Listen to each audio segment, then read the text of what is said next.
ส่วนทำมาเลยเนาะพี่น้องเนาะนั่นน่ะหมูกินหมี่บ่หมูกินหมี่บ่คักแท้เฮ้ยต้องยำครับดิไปแล้วอิ่มแล้วบ่จักอ่ะนะโอ้คนก็กินกันนี่เสียงยำควบคือเลยวันนี้ยำเนาะจะเอาหมูกันบ่จักกันนี่เกิดปีหมูเด้ต้องคือกันเคยเห็นหมูกินหมี่หมูเจ้าบ่แบ่งกันขนมมันยังก็กินเบิดบ่นี่เบิ่งน้ำยำเด้อบ่เคยกินจักเทื่อครั้งแรกบ่นี่โอ้กินเลยไปเลยครั้งแรกของสะพอนเราเห็นหมูกินหมี่ข่อยก็ครั้งแรกคือกันแต่เกิดมา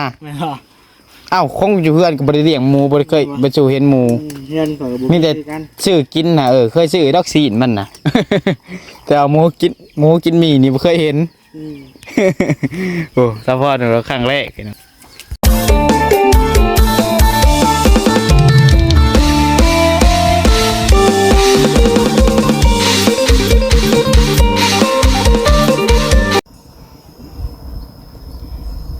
พี่น้องเปิดภาพขึ้นมาในป่านี้เนาะไปจูพี่ทางป่าทางดงพี่น้องเลยพอดีว่าเดินทางขึ้นมาพาล้านมือนี่พี่น้องเนาะมาหอดจอดถึงแล้วพี่น้องในทางบ้านทางเรือนของสาวพรพี่น้องเนาะวันสาวพรบ่าวแม็กได้พี่น้องเลยเนาะสาวพรบ่าวแม็กน้องปัดไซยังบ่เคยไปจักเทื่อพี่น้องเลย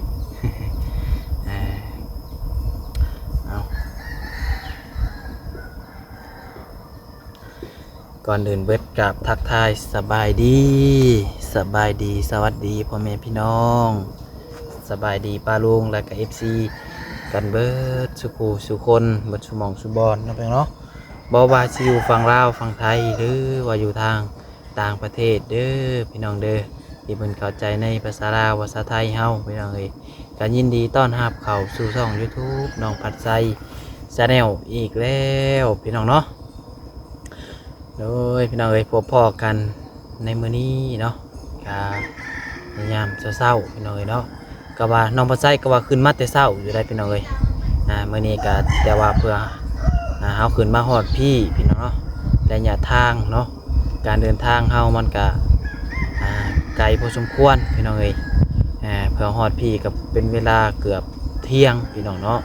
ออกมาแต่บ้านก็ออกมาแต่ซิโนเนาะก็ประมาณ9 โมงพี่น้องเนาะออกมาแต่ซีโนกลับแต่บ้านเนี่ยน้องปลาไส้ก็ออกมาพี่เลยพี่น้องเนาะ9 โมงนี่แหละพี่น้องเลยมาฮอดพี่กับพอดี10 โมง11 โมงเนาะพอดีว่าขึ้นมาแต่เช้าพี่น้องเลยเนาะมาแต่เช้าแน่พี่น้องเลยขึ้นมามื้อนี้ก็คือว่าไม่ต่อคนเดียวคือว่าลายขึ้นกว่าเก่าพี่น้องเนาะกับแปลกหูแปลกตาอยู่ได้พี่น้อง2 อย่าง 3 อย่างคือว่าหลังคาเฮือนเพิ่นกันเพิ่นเอาผ้าบัดผ้าอนามาแอบบ่พี่น้องมามุงก่อนบ่เนาะเธอมากันฝนก่อนประจักษ์พี่น้องเอ้ยเนาะแต่ก็คือว่าได้ยินทางสาวพรเพิ่นว่าเห็นแต่ในคลิปดอกพี่น้องเพิ่นก็มีข่าวดีเข้ามาเรื่อยๆว่าพี่น้องเอ้ยใส่ก็ติดตามเบิ่งทุกมืออยู่พี่น้องเนาะถึงสิบ่ได้มาแต่ก็ติดตามเบิ่งทุกมือพี่น้องเนาะเบิ่งคลิปเบิ่งในทางทีมงานเข้ามาแหละพี่น้องเอ้ยเพราะว่าบ่ได้ขึ้นมาทุกมือพี่น้องเนาะคือฮู้อะไรพี่น้องเอ้ยน้องบัดใจก็มากันกับบ่าวนิวพี่น้องเนาะก็ซอยกันขานน้ำมูกน้ำงันกับพี่น้องเอ้ยเนาะสิขี่รถจักรมากก็1ก็มันถามบอกมาได้บอกมันก็มาได้อยู่พี่น้องเนาะแต่ว่ารถจักรมันก็เก่าแน่พี่น้องเอ้ยมันแบบว่าอย่ามันมาพอดพี่น้องเนาะคะแนนบอกว่าไปไกลแบบนี้นี่โดนไปเธอหนึ่งนี่ได้อยู่รถจักรคะแนนมาทุกมือนี่ก็สิบ่ได้คือกันพี่น้องเนาะเอาพี่น้องเนาะจังได้กาฝากพ่อแม่พี่น้องเป็นกำลังใจให้น้องพัดไซกับบ่าวนิวเด้อพี่น้องเด้อเนาะจังได้กับพี่น้องลืมกดไลค์กดแชร์คนละ1 ไลค์ 1 แชร์เพื่อเป็นกำลังใจน้องปัดไซนะพี่น้องเนาะน้องปัดไซกันสิมาจอบเบิ้งถ้าหาเป็นไปได้ก็อยากขึ้นมาทุกมืออยู่พี่น้องเนาะ บัดนี้พี่น้องเว้าหลายย้ายห่างเนาะเดี๋ยวพาพี่น้องเขาไปเบิ่งไปชมทางไปหาทางซัพพอร์ตมันก่อนมาเลยพี่น้องเนาะไปมาอย่างเนาะโธ่ครับมาหอดจอดถึงแล้วพี่น้องเนาะรถเบานิวสายลุยพี่น้องเลยพี่น้องเนาะมาบัดนี้ครับผม สบายดีเด้อคอยขับหาเด้อ ฮะ สบายดีเด้อพี่น้องเด้อ โดยจะไปใส่ ไปหาทางเมทัลเพิ่นก่อน โดยตัวที่เตียงถ่ายแหละเนาะพี่น้องเนาะ จะสีขาวไปก่อนบ่ โดย โอเคสายเดียว เดี๋ยวให้เจ้าดำเนินทางนี้ถ่าย โดยผมไปพร้อมกันบ่จะเข้าไปก่อนก็ได้ใช่เอาไปถ่ายก่อนก็น้องเนาะเงินนักซ่านเราก็ได้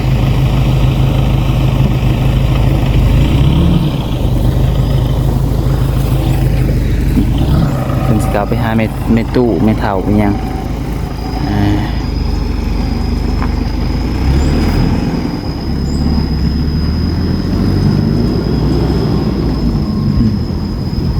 ทู่สิ่งขนาดเนาะ พากระจาดแล้วกับเป็นบอลนั้นให้ลมพัดเขาเลยนี่เนาะเวลานอน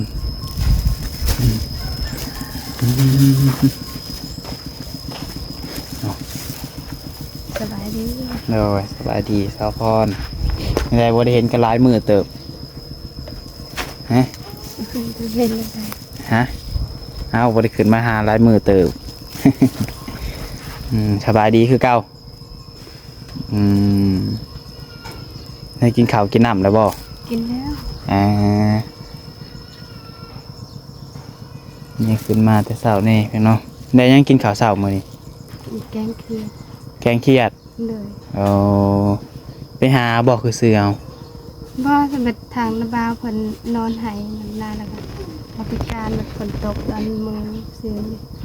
เขียดแล้วเราก็เลยเมื่อช่องกันไป เดี๋ยวนาบาวันไปหากาดแล้วเพิ่นเอามาให้ เลย ระบาวเขื่อนตัวน้อยๆตัวนี้แล้วก็น้ำน้องนาง พากันอยู่กับไผซะนี่ อยู่กับน้อง อยู่กับน้องเอาพ่อแม่เอาให้คือเก่า เลยออกเสียยา เสียหญ้า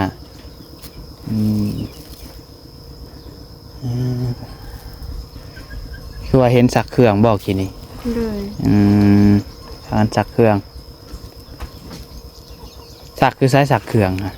สักเป็นคนผิดแหลกเลยสักโดนเลย ฮะ อ๋อแล้วสักเป็นคน สักอยู่น้ำสร้าง เลย เอาคือบ่ได้สักอยู่นี่บ่ซะบ่ได้สักอยู่น้ำกอกบ่ แต่แบบว่าคันไตสาวว่าในสวยแล้วมันพร้อม คันสวยแล้วมันฮ้อน เลย เลยไปสักอยู่น้ำสร้างเอา เลยแบบน้ำสางเขามี บ่อนมุง เลย เอาใส่แต่มานี่3เทื่อนี่ยังบ่เคยเห็นน้ำสร้างจักเทื่อเลยเพียงเนาะเดี๋ยวต้องให้สาวพรพาไปเบิ่งเป็นอะไรเห็นแต่ในคลิปจังได๋ก็เอาไว้ก่อนชื่อปีกมาผ่า เลย เอาปีกอยู่หาดมาผ่าเนาะไว้กินตอนเที่ยงตัวตอนใดก็แล้วแต่ เมื่อนี้มีคนมาหาเลยบ่ ยาว ยังมาทันมีไฟมาเนาะ เลย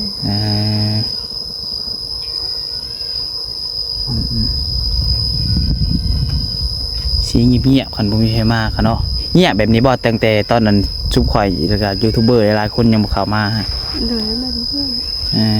เพื่อนซ่านนี่ก็แบบแต่ละหลังนี่เงียบบ่มีพายุเลย เลย เสื้อลายนี่คนมันสิออกไปอยู่หน้าบ่อยู่สวนบ่ เลยแต่ว่าส่วนลายก็ไม่ได้ประเด็นเกินไปแล้วเดินเกินไปนั่นมันเงียบจังซี่ อยู่เพื่อนไปเพื่อนมัน แต่ยามเป็นกลางค่ำกลางคืนมีวัยรุ่น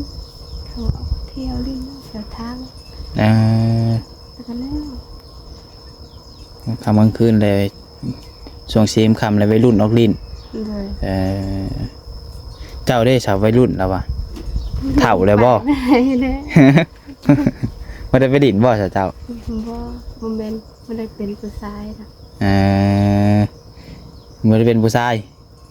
แต่ก็เป็นวัยรุ่นอยู่ ก็ไปรุ่นเป็นผู้ชายได้ที่ไปได้ ก็เรียกว่าคิดว่าตัวเองเฒ่าเลยซะดอก มันก็ถามแล้วเป็นใช่แล้ว ยังว่าเฒ่าดอกแต่นี่กำลังวัยรุ่นคือกันเนาะในกระชา2 ปีเดี๋ยวพาไปเบิ่งน้ำกอกน้ำสางในกว่า3 บาทเอาไว้ก่อนจอยหมูหมากินได้เห็นเอาไว้เบิดตัวเลยอันเอาขนมจับจอยมาผดบุเห็นคือเพอได้จังหน่อยว่าจะเพอว่าผ่ากับแม่เพิ่นปิดห้านมื้อนี้ขึ้นมาผดถึกมือกับแม่ปิดห้านเพิ่นบ่ได้เปิดห้านเลยบ่ได้เอามาผ่าซ้ำเดี๋ยวมือใหม่มีโอกาสขึ้นมาสิมาผ่าให้เจ้าซีมลองเบิ่ง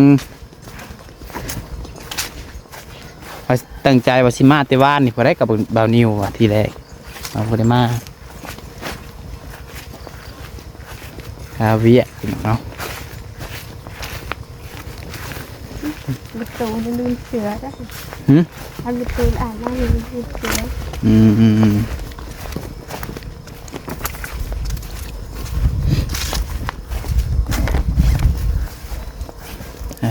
อยู่นี้สะเนาะ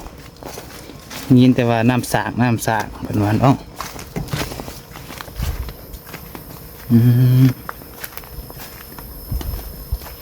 โอ้อยู่นี่เอง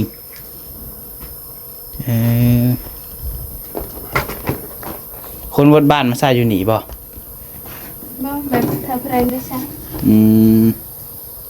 นี่พี่น้องกุ้มปีบ่คือว่ายามแรกมันบกบ่ บ่บอกเลย บ่มีบกเลย เลย เลือกเติบบ่นี่ประมาณจักแมตรอยู่บ่ บ่ฮู้เป็นสิเม็ดเนี่ย3 เม็ดบ่แม่นได้3 เม็ดเลยอะไร เลือกอีหลีบ่ เลย ตัวนี้บ่อเก่าบ่ซะตัวนี้คือว่าหยัง แม่น ตัวนี้เป็นบ่อเก่ามื้อน่ะค่อยเลยคิดว่าอันเฮือนคนได้มื้อโตค่อยมาวาง2-3 มื้อหลังอะเด้พอมาเตียงเพิ่นมาฮะเอ้าเพิ่นเฮ็ดหยังวะกลางค่ำกลางคืนเห็นแต่อันเสียงได้ยินแต่เสียงปากไม่ได้ถามไม่บุญเพิ่นว่าเพิ่นอาบน้ำว่ะโอ้เพิ่นว่าอาบน้ำอยู่หันว่ะเนาะ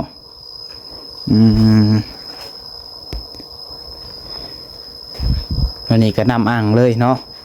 แม่นแบบอ่านทีละคนละหลาย บ่ได้ขุดคลองขุดหยังไปบ่ซะ บ่มันเป็นมันเองแบบนี้ แบบมือแม่ควายแม่เป็นยังมันหอย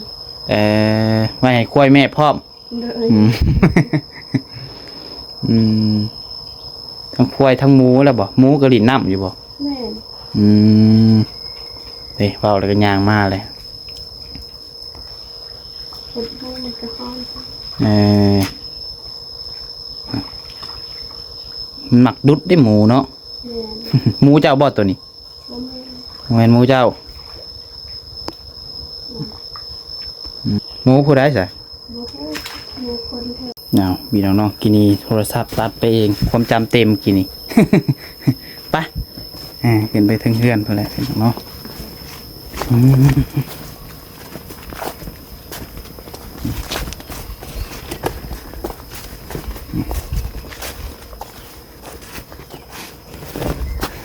ก็ไผ่นี่คือของไผ่สัตว์ตัวนี้ก็ไผ่ก็ยังนี่ ก็ไข่มูดแล้ว ของเจ้าบ่ แม่ อ๋อ ว่ามันลมนี่มันสั่นเป็นลมแห้งมันจะลม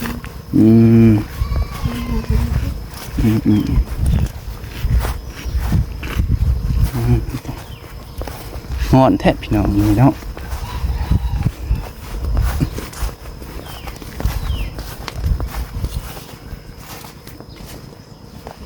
บ่อนคนดังปืนดังไฟก็ได้ บางไผ่อยู่เพื่อน ฮะ ว่าใช้หนึ่งข่าวอยู่เพื่อน อยู่เพื่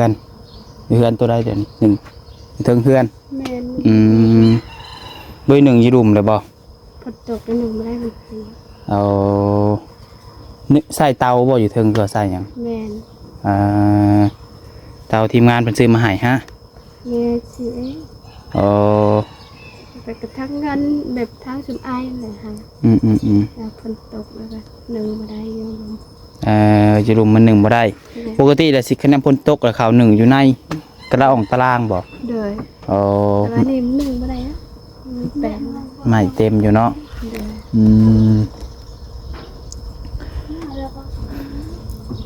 ตากเครื่องเพิ่นตากอยู่เทิงบ่ คือใช่ไหม นี่ฉันเห็นนำย่อยซาๆอยู่บ่นี้เอาคนบ่ได้แม่นอันบ่อนน้องจะนอนบ่บ่อนนะ ก็เอากับบ้านนั่นนอนแต่ว่าเนี่ยเราไปนอนในเฮือนมีตู้คือกัน พากันย้ายไปนอนเฮือนมีตู้บ่แล้ว เลยแบบนี่มันก็นอนมาได้ยัง แบบถ้าฝนตกมันนอนมาได้แล้วเปียก โอ้ กลางคืนไปนอนเฮือนมีตู้ เด้อ ตอนเช้าเราก็มา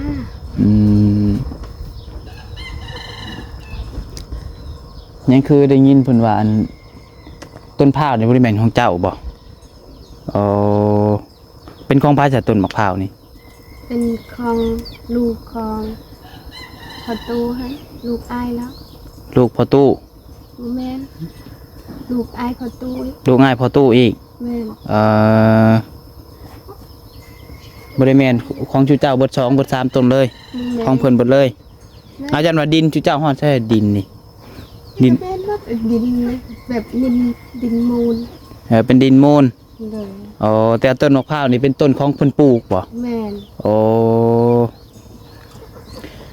แล้วบัดนี้คะแนนว่าอยากตัดนี่ตัดบ่ได้บ่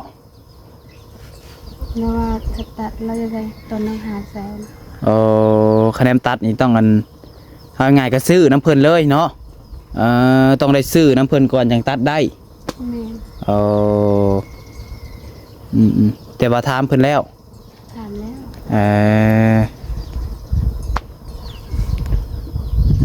ว่าเรื่องอนาคตคะแนนว่าได้ปลูกเขื่อนและปลูกเบื้องนั้นบ่ปลูกเขื่อนทางนั้นเนาะ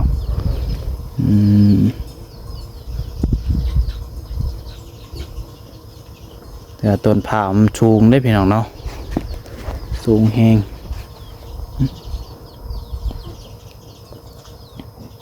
เพิ่นมีแผนการว่าสิตัดอยู่บ่จากทางทีมงานว่ะ ทางคุณอ้ายเป็นถามเรื่องคนให้ไปถามเรื่องคนให้ว่าตัดดิทางอ้ายคนได้ยินเป็นว่าเป็นยังไงต้นนึง500,000แล้วก็แล้ว ได้ยินว่าต้นละ500,000เลยจ้ะ เลย โอ้โอ้ต้นละ500,000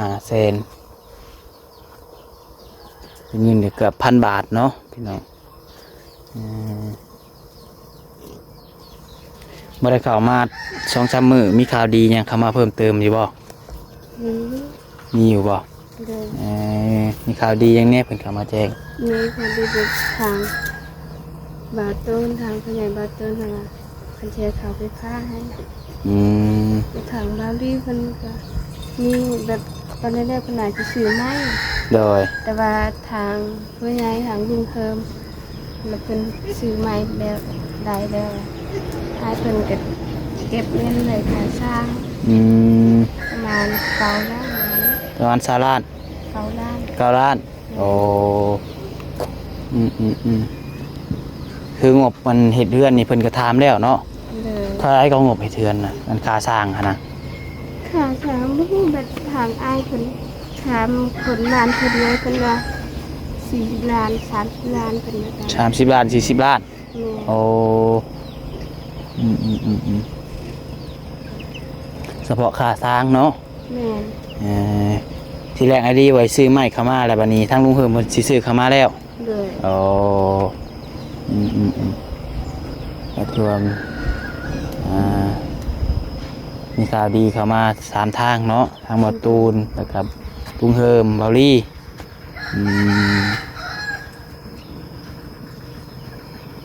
เสานี่เพิ่นนำมาให้ครบเบิดแล้วบ่เสา ยัง เพิ่นยังสั่งเห็ดบ่ เลย โอ้สั่งเห็ดสั่งตัดอยู่ แบบทางบาตูนสางทางชุมบานแล้วว่าเห็นนั้นก็เลยไปเห็นมาเลยกายรถโถกบัติดเลยของคนบ้านนะบอก ถามคนในบ้านถามเรื่องเสานี้ เลย ติดต่อบ่ได้แล้วเดี๋ยวนี้ นี่ท ถามเมียเพิ่นเพิ่นว่าเพิ่นพูด เอา เพิ่นพูดก็โดนแล้วแหละ อืม หายวันโดนแล้วจนกายทิพย์แล้วสิยังบ่พอ อืม มันยังบ่ได้ เลยวันนี้ไฟพื้นไฟอย่างได้ซะเพิ่นสิมาเข้าให้มือใดฮู้แล้วบ่ แล้วทางน้ำลาวเพิ่นมาแจ้งเพิ่นว่ามื้อวันพฤหัส วันพฤหัส แม่ วันพฤหัสเพิ่นสิมาเข้าไฟให้ แม่ อืมแต่ว่างบจังพอแล้วเนาะงบค่าไฟเอาฮู้อยู่บ่ค่าไฟเนี่ยเท่าไหร่ประมาณเท่าไหร่ 6 ล้าน 6 ล้าน3แสนเอาคือเข้าแล้วเลย 3แม่ เอ่อ ประมาณชั่วโมงหนึงเพิ่นนะคะ ชั่วโมงหนึงเพิ่นเข้าให้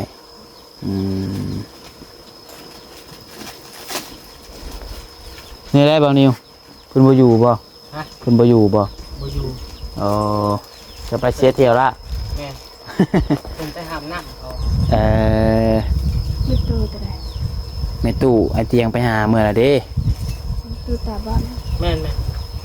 ตาละบอสจะบอก แม่นแม่ตาเราอยากบ่เห็นหูไปไหนนะ อื เลือด ม มันน้อยๆเด้ มือแล้วก็เป็นพิการดอกขาก็พดบ่ได้ อืม ได้ต้นได้ มีโอกาสจังเข้าไป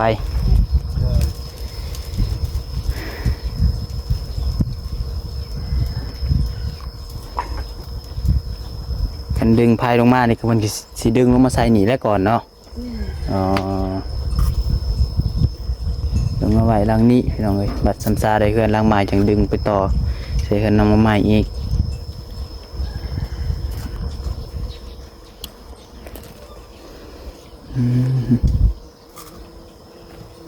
ไม่นี่คือเพิ่นซื้อเขาวมาเพิ่มแล้วบ่ แม่น อ๋อ เพิ่มซื้อเขามาเพิ่ม30 เซน 30 เซน แม่ เบิ่งคือว่าชุงๆขึ้นจนสิเพียงเฮือนแหละบัดนี้เนาะมาอีกเทื่อหน้าเจ้าว่าไม่เต็มกระลางเฮือนเบิดเลยบ่จัก พอได้สิหาได้เงินทางอ้ายขึ้นมา พ่อแล้วบ่ แม่ได้เงินทางอ้ายขึ้นมาพอได้มา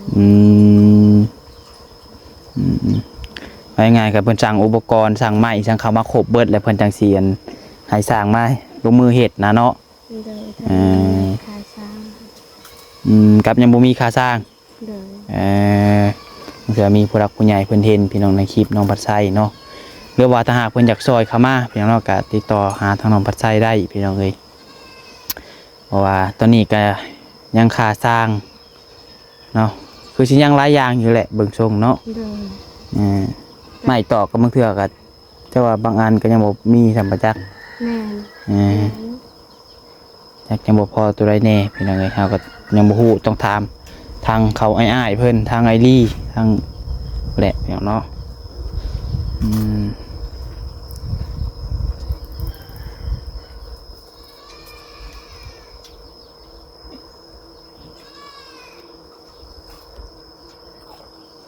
มื้อนี้เพิ่นสิเข้ามาอยู่บ่มื้อนี้เนาะ ถึงจะเข้ามา